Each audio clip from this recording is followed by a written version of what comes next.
সারা দেশের অর্ধেক অংশ কুয়াশাচ্ছন্ন রয়েছে, বাকি অর্ধেক অংশ মেঘাচ্ছন্ন। তবে তীব্র শীতের কোনো সম্ভাবনা নেই।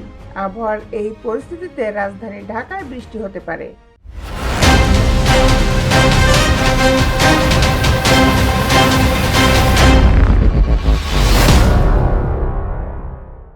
বিস্তারিত নিয়ে আপনাদের সাথে আছি আমি শামীমা সুলতানা।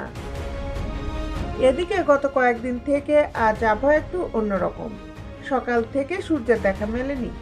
কুয়াশাচ্ছন্ন থাকলেও শীতের তেমন তীব্রতা নেই। সারা দেশের অর্ধেক অংশ কুয়াশাচ্ছন্ন রয়েছে, বাকি অর্ধেক অংশ মেঘাচ্ছন্ন। তবে আপাতত তীব্র শীতের কোনো সম্ভাবনা নেই।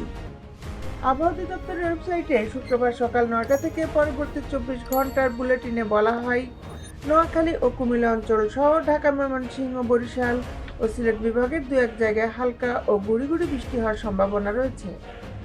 এছাড়া দেশের অন্যত্র অস্থায়ীভাবে আংশিক মেঘলা আকাশ ও আবহাওয়া প্রধানত শুষ্ক থাকতে পারে। মধ্যরাত থেকে সকাল পর্যন্ত সারা দেশের কোথাও কোথাও মাঝারি থেকে ঘন কুয়াশা পড়তে পারে এবং তা কোথাও কোথাও দুপুর পর্যন্ত অব্যাহত থাকতে পারে। সারা দেশে দিন ও রাতের তাপমাত্রা প্রায় অপরিবর্তিত থাকতে পারে বলে ওই বুলেটিনে বলা হয়। দেশ বিদেশের আপডেট নিউজ পেতে আমাদের সাথেই থাকুন। Justice television, Dhaka.